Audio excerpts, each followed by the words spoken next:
Anakmu yang kedua sempat koma? Iya, sempat koma dan aku ngelihat posisi dia kritis depan mata.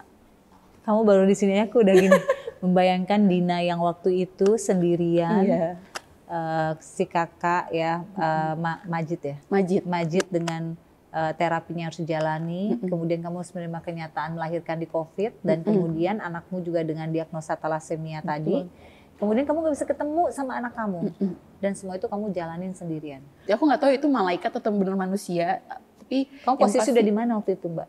Aku tuh di yang penyeberangan, sekarang ditutup ya. Itu tuh aku mau menyelinap situ tuh. Oh. Bener-bener aku tuh mau, udahlah cobalah gitu. Kayaknya bunuh diri itu enak ya, beban, nggak hilang beban gitu. Tapi pas sadar, dibilang, Mbak, bunuh diri itu bukan akhir dari semuanya loh. Nanti kalau udah besar, ingat pesan ibu, jangan pernah merusak hati perempuan.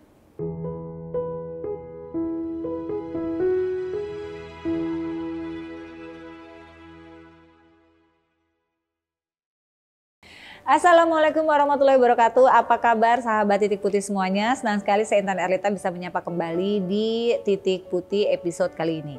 Kali ini di samping saya hadir seorang wanita yang sangat luar biasa dan mungkin ini bisa menjadi titik yang banyak air mata berurai ya. Ada Mbak Dina. Apa kabar Mbak Dina? Baik ya? Alhamdulillah. Sehat ya? Sehat, alhamdulillah. Alhamdulillah. Jadi ketemu Mbak Dina tuh di satu acara, terus Mbak Dina itu waktu itu bertanya lah satu pertanyaan kepada saya dan dari situ saya tahu bahwa ini orang ceritanya luar biasa nih, gitu ya. Tapi mungkin bikin sahabat teaser-teaser dikit ya, penasaran ya. Siapin tisu kayaknya.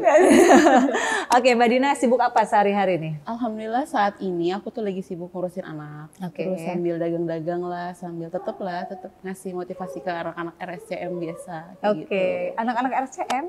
Emang kamu sebagai apa di situ? Oh, sebagai ibu-ibu tangguh kayaknya ya. Karena memang anakku tuh dua-duanya ini, aku punya anak dua, Mbak. Iya, anaknya dua nih. Anak dua. Yang pertama siapa namanya? Yang pertama tuh Abdul Majid Al-Hafiz. Oke, dipanggilnya? Majid. Majid, usia? Usia 7 tahun. 7 tahun. Yang kedua? Yang kedua Abdul Malik Al-Hafiz. Dipanggilnya Malik. Umur? Umurnya 4 tahun. 4 tahun, deketan ya? Iya, ya Bun ya. Mepet itu. Oke, terus? Ya, jadi itu keseharian aku sebenarnya ya harus bawa mereka untuk konsultasi kesehatan yang mereka sih gitu. Terlebih untuk si Malik gitu, karena kan memang Malik ini terlahir yang benar-benar spesial banget, limited edition.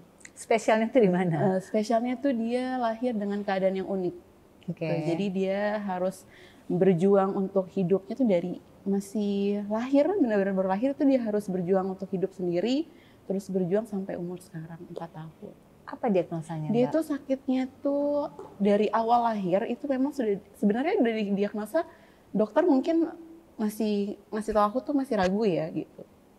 Awal lahir tuh dia punya HB-nya itu cuma 6. 6? HB-nya rendah 6. banget. Rendah banget, dia sempat masuk ke khusus perawatan anak lah kayak Perina gitu. Terus kemudian akhirnya sampai dirujuk ke RSCM ya karena memang dia didiagnosanya thalassemia. Oh, thalassemia. Oke. Thalassemia dan 11 diagnosa lainnya di belakangnya. Oh, jadi thalassemia itu hanya salah satu dari 11 diagnosa lainnya? Iya, betul. Wow. Terus kamu gimana tuh ketika mendapatkan kabar itu gitu? Ya, pasti ngerasanya tuh kok gini ya Allah ya? Kok gini sih gitu? Kok ini apa sih, ujian apa lagi gitu? Karena sebenarnya sebelum Malik lahir itu umur 3,5 tahun kakaknya itu udah lagi proses terapi di RSCM juga. Gitu. Oh, kakaknya kenapa? Kakaknya itu kena gangguan ekspresif. Gangguan ekspresif? Iya, gangguan ekspresif. Jadi dia mungkin ada anak-anak yang bicara kayak memperkenalkan nama suka terbata-bata kayak gagap gitu. Nah itu si Malik, Majid seperti itu gitu. Jadi dari awal dia usia masuk 3 tahun, kok nih bicaranya agak kurang ya gitu. Terus kosakatanya sedikit yang keluar. Ketemu orang tuh kayak panik, ketemu suara motor yang kenceng itu udah kayak, wah ibu gitu. Takut ya? Takut banget dia gitu. Makanya sampai akhirnya aku memberanikan diri untuk konsultasi ke dokter spesialis anak, tumbuh kembang. Sampai sana dibawa lah, dirujuk ke rumah sakit yang ada terapinya. Gitu. Sampai akhirnya dia terapi, ternyata memang ada sesuatu gitu yang mungkin selama ini aku kurang peduli karena waktu itu kan aku kondisinya hamil, terus aku juga sambil jualan online apa segala macam, mungkin aku terlalu sibuk sama dunia aku sendiri pada waktu itu. Jadi ya udahlah coba buat terapi, dibawa ke RSCM yang ternyata bener dia di diagnosa itu gangguan ekspresif, terus juga ada speech delay, kemudian dia ada bipolar grade 3 sama apa? Aku jadi sedih nih. Nggak apa-apa. Sama ini dia ada depresi disorder. Oke. Itu anakmu yang pertama tuh ya, terdiagnosanya kayak gitu ya.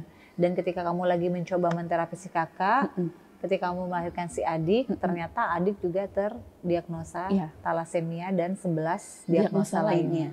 Itu aku rasanya tuh berdoa, ya Allah, kan waktu itu kan lahir si Malik COVID ya. Pas banget boomingnya COVID gitu, awal-awal COVID di bulan Maret, aku mikir, wah lahir tuh nggak boleh ketemu sama sekali. Jadi mau nyusuin aja nggak boleh, sedangkan kita kan perempuan ASI itu harus tetap dikasih kan. Jadi gimana ya, udah gitu juga mungkin kurang juga parenting dulunya, kurang parenting keluarga, kurang ngerti lah gimana cara ngadepin orang perempuan yang baru melahirkan, gimana baby blues tuh harus seperti apa ditanganin gitu. Jadi aku kayak, kok gini banget ya Allah gitu, aku mau ketemu anakku sendiri aja kok susah gitu. Bayang. Terus sampai ketemu aja cuman buat, Ibu ini anaknya harus dirujuk loh gitu, harus ada tindakan transfusi darah gitu. Ya Allah kok kayak gini banget gitu, apa sih gitu. Padahal ternyata sebenarnya katanya kan nggak boleh ya berdoa seperti itu. Kita nggak boleh menyalahkan keadaannya. Cuman memang pada waktu itu ya aku egoisnya seperti itu. Waktu itu kamu ngadepinnya gimana Mbak Dina? Maaf, suami waktu itu? Suami ada. Cuman memang mungkin aku tidak menyalahkan mantan suami. Pada waktu itu aku tidak menyalahkan mantan suami, cuman aku merasa mungkin aku merasa aku terlalu sibuk ngurus anak pada waktu itu ya, terlalu sibuk ngurus anak, terus fokusnya di rumah aja. Jadi mungkin perhatian ke suami itu kurang, mungkin ya, aku merasa seperti itu. Dan komunikasi yang kurang gitu. Jadi ya sudahlah, ya udah sampai di titik ya udah, jadi harus berjuang sendiri urus anak. Mau gimana lagi? Kamu baru di sini aku udah gini membayangkan Dina yang waktu itu sendirian, si kakak ya, Majid dengan terapinya harus dijalani, kemudian kamu harus menerima kenyataan melahirkan di COVID, dan kemudian anakmu juga dengan diagnosa talasemia tadi, kemudian kamu gak bisa ketemu sama anak kamu, dan semua itu kamu jalanin sendirian. Sendiri, memang pada waktu itu belum sendiri banget sih, ada peran, cuman kayak merasa, tau gak sih Mbak, kalau di rumah tuh kita suami istri tapi nggak ada peran gitu di dalamnya itu. Jadi kayak suami istri berasa jadi single gitu ya. Seperti itu yang aku rasain pada waktu itu. Pada akhirnya kamu single mom gitu kan? Iya. Gimana tuh kamu berjuang dengan 2 anak istimewa kamu nih? Gimana ya, aku tuh ngerasanya berat banget sih waktu awal. Nggak mungkin kita perempuan yang tadinya kita ada pemasukan dari suami, terus tiba-tiba harus turun drastis, putus semuanya. Jadi aku harus mikir gimana nih caranya aku bisa bertahan hidup untuk anakku 2 nih, Majid, Malik. Sedangkan Malik ini kan dia punya obat yang khusus, vitaminnya khusus, terus susunya juga khusus gitu. Dia nggak bisa kena makanan keras, dia harus pakai NGT, pakai selang. Gimana caranya aku harus kasih pendidikan yang baik buat Majid, karena kan pada waktu itu Majid udah masuk usia mau harus kena sekolah ya, belajar AIUEO segala macam. Jadi aku mau otak gimana ya Allah caranya gitu. Padahal kalau aku kerja, aku kan bisa menghasilkan uang untuk anak-anak. Tapi kalau aku kerja, anak-anak gimana ke rumah sakitnya? Pilihannya susah ya? Banget. Terus waktu itu apa yang kamu lakukan tuh ketika harus? Aku jualan online. Jadi aku ke rumah sakit itu pasti bawa jualan. Makanya di rumah sakit Cipto, aku tuh terima kasih banget karena dokternya, perawatnya semuanya itu ngerti aku banget. Dan mereka tuh setiap aku nawarin jualan pasti mereka beli ya, karena mereka tahu kamu berjuang buat anak-anak. Ya mungkin nilai plusnya itu mungkin masakan aku dinilai enak, tapi mungkin mereka mikirnya kasihan kali ya, jadi ya udahlah beli aja bantu gitu. Karena mereka tahu aku ke Cipto ya bawa anak 2. Dan dua-duanya butuh. Dua-duanya dalam 1 hari si Majid harus ke poli ini, si Malik harus ke poli ini. Jadi satu badan dibagi 2, belum antri obat, belum ini. Ya. Dan itu kamu sendirian ya? Sendiri ya, paling kadang sekali adekku nemenin gitu. Ada nggak ada relawan yang suka temenin atau apa ya, cuman tetap aja namanya perempuan itu pasti lemah Mbak di perasaan. Kebayang tuh. Kebayang. Aku ngebayanginnya aja maksudnya kayak Mbak Dina tuh sosok yang hebat banget gitu. Kebayang pada waktu itu Mbak Dina melakukan itu dan itu kan nggak dalam waktu dekat ya. Maksudnya berapa lama tuh, berbulan-bulan, bertahun kan kondisi aku itu? Hampir 1,5 tahun. 1 tahun setengah. 1 tahun setengah. 1 tahun setengah. Survive buat ayo coba gimana caranya biar anak-anak tuh nggak kekurangan sedikit pun. Tapi memang aku nggak munafik Mbak, aku tuh selalu minta jatah anak-anak. Iya dong. Iya, itu kan wajib ya sebenarnya dalam Islam. Tapi kalau kenyataannya memang keadaan yang tidak bisa dikasih buat Majid Malik, ya aku bisa apa gitu. Iya. Paling juga aku harus berusaha sendiri gitu. Gimana caranya aku bisa menghasilkan uang yang halal buat Majid Malik, buat untuk kehidupan. Karena kan aku juga masih ngontrak kan. Betul. Ya, jadi kamu ngontrak juga, terus ngurusin anak 2 itu dengan kebutuhan mereka masing-masing tadi. Dan waktu itu kamu single mom yang nggak bekerja ya. Jadi benar-benar dagang aja gitu ya. Iya benar. Jadi aku tuh setelah menikah itu pada waktu itu benar udah menutup bener-bener aku tipe perempuan yang kalau udah nikah ya udah aku tutup semua akses. Udah, suami lah ya. Iya, gitu jadi ya. suami ya kalaupun aku bisa menghasilkan uang ya aku paling jualan online atau apa, catering atau apa, ya udah itu aja. Iya. Mbak, terus waktu itu kondisi mental kamu tuh gimana Mbak? Wah terperosok banget Mbak, aku tuh sampai bener-bener terjun payung kali. Pada waktu itu tuh aku hampir pernah bunuh diri. Oh bunuh diri? Iya, aku inget banget sampai di stasiun Duren 3 waktu itu. Udah sampai ke stasiun? Iya, aku mungkin kalau Mas Sapram yang nonton ya, aku mau terima kasih banget sama beliau. Karena aku mikir, gimana ceritanya waktu itu? Aku waktu itu lagi emang pengen jalan aja gitu, terus ya udahlah jalan coba. Tapi kok kayaknya udah di fase ada yang ayo bunuh diri, tapi aku nggak bisa ngelakuin gitu. Kayak ada yang ngajak ya? Iya. Karena kebetulan kan aku juga pasien ini kan, pasien psikiatri. Oh gitu. kamu juga konsultasi ke psikiater juga? Karena aku pernah di posisi nggak bisa ngapa-ngapain, tapi aku memberanikan diri buat cobalah konsul dulu gitu, bawa ke puskesmas terdekat gitu, ke Vaskes 1 gitu, ternyata dirujuk. Aku punya masalah sendiri yang ternyata masalahnya itu ya sumbernya dari diri aku sendiri yang kurang membuka atau mungkin kurang menerima keadaan gitu pada waktu itu. Terus waktu itu kamu udah datang nih ke stasiun nih dengan ajakan-ajakan tadi kan, udah masuk ke halusinasi ya, berarti ada waham ya? Iya benar. Aku tuh sampai di rumah aja sebelum kejadian itu ya, aku tuh kadang suka ngaca gini, masa sih lu kan dulu nggak gini Din gitu, masa lu tiba-tiba bisa jadi begini kok, kenapa gitu, ngaca padahal aku jadi kayak ngobrol sendiri sama diri sendiri gitu. Aku mikir kalau ngeliat anak pas lagi tidur ya, ayo dong gitu, semangat lagi, tapi kok kayak ada rasa malas gitu loh, kayak ada narik, udahlah ngapain sih gitu. Waktu kamu bunuh diri tuh udah punya anak? Udah Malik. Oh terus gimana, tadi kamu bilang ada Pas Satpam, jadi gimana itu yang menghalangi kamu tuh? Iya, ya udah Mbak gitu. Aku nggak tahu itu malaikat atau benar manusia. Tapi kamu posisi udah di mana waktu itu Mbak? Aku tuh di yang penyeberangan, sekarang ditutup ya. Itu tuh aku mau menyelinap situ tuh. Oh. Bener-bener aku tuh mau udahlah cobalah gitu. Kayaknya bunuh diri itu enak ya, beban nggak hilang beban gitu. Tapi pas sadar dibilang, Mbak bunuh diri itu bukan akhir dari semuanya loh. Tiba-tiba Pas Satpam itu datang. Bilang gitu. Oh iya Pak gitu. Terus aku bilang istighfar, astagfirullahaladzim, pas banget azan kan. Ya udahlah pulang naik kereta. Aku sempat video call dan ditemenin teleponan sama, aku udah nganggep kakakku sendiri. Itu pasien RSCM juga. Aku sama dari sepanjang aku naik kereta itu minta teleponin sama dia. Terus sampai dia bilang, kamu ngapain ke jalan tuh sendiri?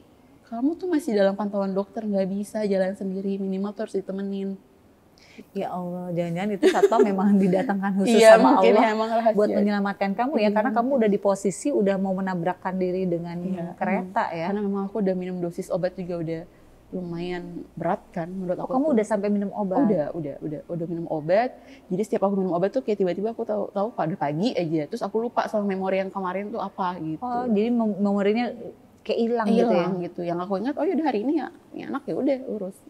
Oh gitu. Iya, sama dengan Majid juga sama. Karena Majid juga sama ya, konsumsi obat juga. Majid itu aku taunya pas dia dirujuk aja, dokter bilang, Bu ini anak tuh seperti ini, pernah nggak cerita? Enggak, aku bilang, ini anak nggak pernah cerita sama saya gitu Dok, kenapa Dok? Gitu. Awalnya sih sama terapisnya, dia cerita tuh sama terapisnya. Dia cerita karena kan terapi wicara ya, Dia bilang, aku tuh seperti ini, suster, aku seperti ini gitu. Jadi aku baru di rumah nerapin kalau mau tidur, kenapa, gimana hari ini.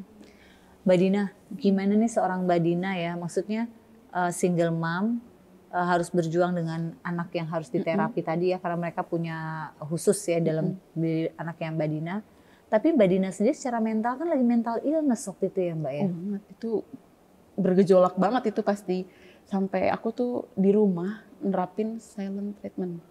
Sampai adikku tuh, aku tuh tipe anak orang yang bareng-bareng Mbak. Kalau sama saudara atau sama siapapun kayak ya udah SKSD gitu loh mungkin orang mikirnya. Tapi tiba-tiba tuh kayak diem. Jadi tuh nggak banyak omong, di WA juga susah, di telepon susah gitu. Sampai ibuku tuh aja bilang, nah sekali-kali tuh kamu ngobrol dong gitu sama ibu gitu, sama Umi.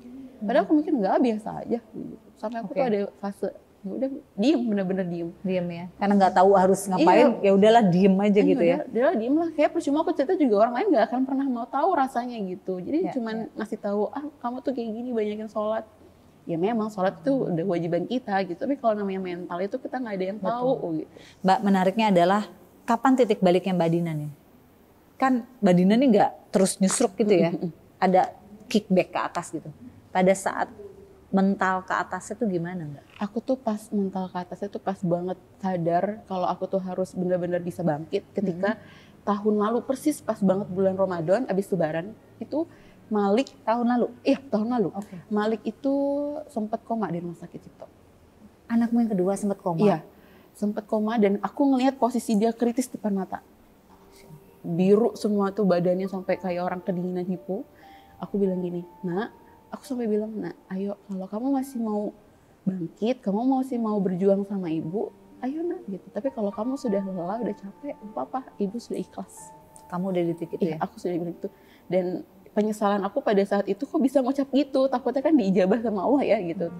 Sebenarnya nama kategori ikhlas itu kan ucapan doang, hati itu sebenarnya berat gitu. Aku mikir kayak gitu, tiba-tiba aku kontak lah sama yang sebelumnya aku bilangin, tolong ke rumah sakit gitu, karena mungkin itu pertemuan terakhir yang bakal ketemu sama Malik atau apa. Tapi kadar Allah mungkin dia sibuk atau apa, ya udah aku ngeliat Malik udah matanya hitamnya udah nggak ada, bener-bener putih. Dia bilang, Bu, gitu, aman. Tiba-tiba dia bilang kayak gitu. Malik gitu. Dalam kondisi yang tadinya udah benar-benar dokter tuh sampai bolak-balik kayak apa, sampai suster udah mah banyakin istighfar aja, banyakin doa. Aku cuma di pojokan, ya Allah, astagfirullahaladzim. Dan gendong Malik karena kan harus tenangin dia ya. Tiba-tiba langsung, ya udahlah, ikhlas lah gitu. Tiba-tiba dia kayak orang ngeprank, Bu, aman, bangun.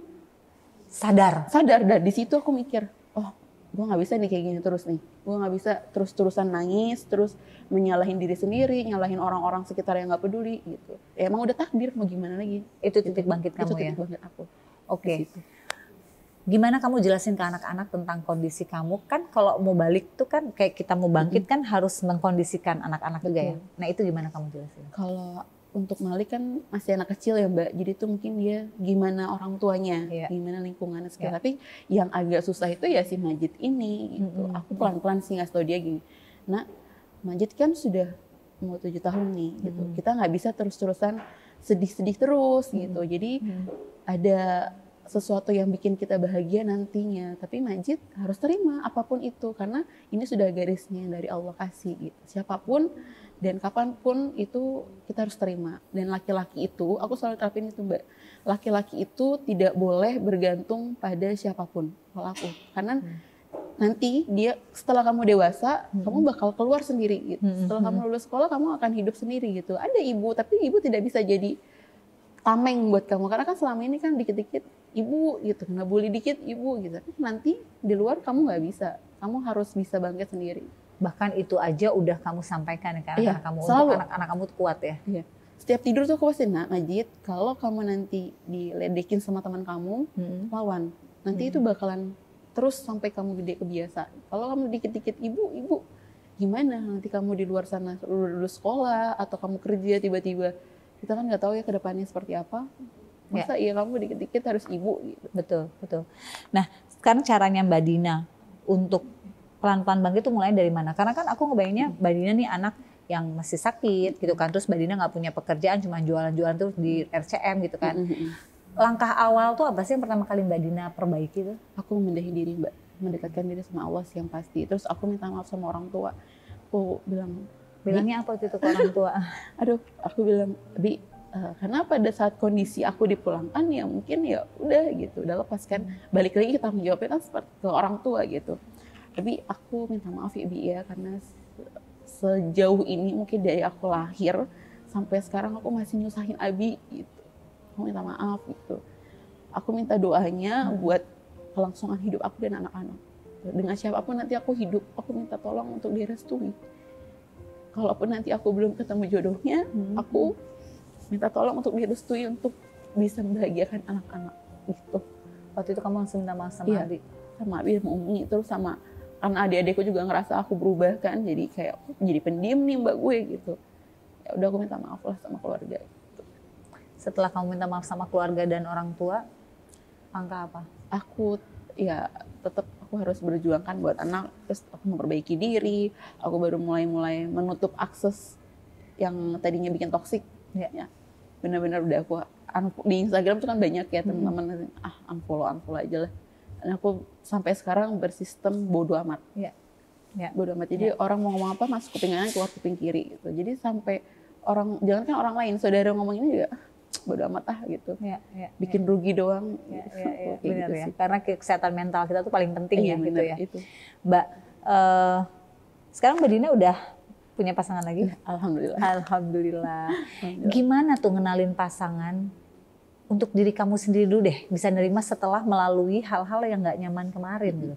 Kalau aku selalu bilang di awal seperti ini, lu bener nih versi aku ya gini, lu bener mau nerima gue atau memilih gue, karena kan gue nih tipe udah bukan gadis lagi gitu loh gitu, udah punya anak 2 nih gitu. Terus juga kalaupun nanti sudah ada jalan yang untuk ke ibadah, prioritas tetap bakalan ke anak gitu, baru gitu. Ya meskipun suami juga harus kan nantinya gitu. Terus dia tetap kekeh, oh enggak kok gue cuma ini. Aku bilang ini mungkin alibi laki. Karena kan kalau aku punya pemikiran image janda tuh kayaknya sesuatu yang buruk ya, gitu. Jangankan anak orang tua, anak-anak muda aja mikirnya buat mepet dikit bisa kali nih ya gitu. Itu pasti stigma kamu tuh kayaknya. Tapi mayoritas mbak aku lihat seperti itu. Jadi ya udahlah, akhirnya aku coba buat gimana cara dia deket ke anak-anak. Dan waktu itu anak-anak nerimanya gimana nih? Oh Masya Allah banget, dia sampai baru ketemu aja udah tiba-tiba papa di pulang. Kayaknya anak-anak memang rindu sosok ayah ya kayaknya. Tapi memang aku tidak menutup kemungkinan ya mungkin yang ex ini juga dia sebenarnya rindu sama anaknya gitu. Cuman ya mungkin ya udahlah kita turunin gengsi dikit lah gitu. Insya Allah nggak nutup akses ya? Enggak sih, aku walaupun memang kamu berjuang sendirian ya? Iya, enggak, aku nggak nutup akses, cuman ya nanti Allah punya cara sendiri buat mempertemukan mereka. Aku punya prinsip kayak gitu aja. Dina nih hebat banget loh dengan perjalanan hidup yang nggak mudah, cobaan yang nggak mudah, bahkan pernah jadi pasien di salah satu psikiater gitu kan, artinya kan itu benar-benar secara mental kan tergerus banget ya, sampai akhirnya Mbak Dina bisa bangkit lagi. Sekarang Mbak Dina apa nih usahanya?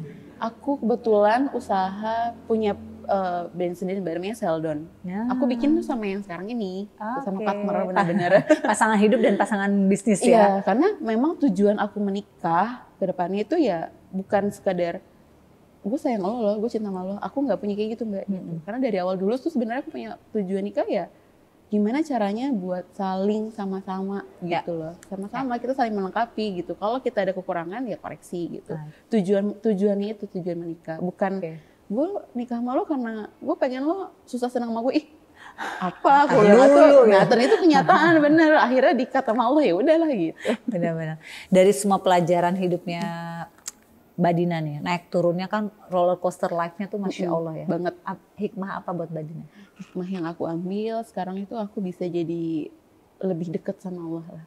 Mungkin dulunya aku terlalu sibuk sama dunia peribu-ibuan sampai aku tuh sholatnya jadi telat terus, apa segala macam. Terus jadi sama orang tua mungkin setelah nikah dulu konsepnya suami. Ternyata nengokin ibu atau minta doa sama ibu tuh perlu juga loh sama orang tua. Mungkin pada waktu itu kayak gitu aku kurang lah gitu. Jadi aku sekarang tetap harus mendekatkan diri sama Allah, terus juga minta doa restu sama orang tua, sama saudara, dan akur-akur lah sama saudara. Karena yang membantu kita tuh tetap saudara. At the end family ya? Benar. Benar ya? Benar. Arti Majid dan Malik buat Mbak Dina itu apa? Aku sedih nih. Majid Malik itu wah super banget. Jadi tuh dia itu penyemangat aku. Dari aku nggak bisa apa-apa sampai sekarang aku bisa lumayan banget usahanya. Dia itu berkat mereka gitu. Dia nggak ada artinya sama, dia nggak bisa diartikan apa-apa lah, pokoknya dia udah level tertinggi, dia nggak bisa aku ungkapin apa-apa. Pokoknya dia, aku sayang banget sama Majid Malik. Nanti kalau udah besar, ingat pesan ibu, jangan pernah merusak hati perempuan. Itu karena mau gimana pun nanti setelah punya pasangan, ibu kan pasti nomor 2. Nah, istri kamu tuh prioritas kamu. Jangan pernah kamu bikin istri kamu menangis. Itu sih aku selalu kasih tau kayak gitu. Dan jangan pernah ragu buat tanya apa sih mau dibantu apa hari ini. Dan Majid sampai sekarang tetap, ibu sibuk nggak? Atau ibu mau aku bantu nggak? Itu selalu Majid Malik. Jadi kalau aku sibuk atau apa kesusahan, dia selalu bantu. Dan aku berharapnya dia akan jadi laki-laki yang berguna lah. Amin. Amin.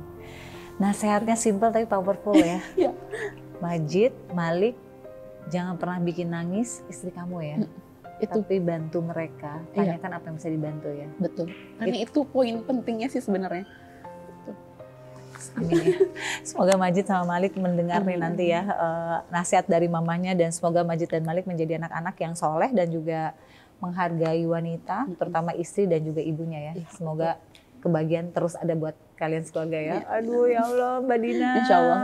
Masya Allah. Dari ngobrol sama Mbak Dina nih, sahabat, aku dapat beberapa clue yang menurut aku ini penting banget ya. Pertama adalah ketika aku tanya, Mbak Dina kickbacknya apa sih? Kok Mbak Dina bisa akhirnya mantul lagi ke atas gitu. Ternyata kata Mbak Dina tadi adalah, ya memang saya harus memaafkan.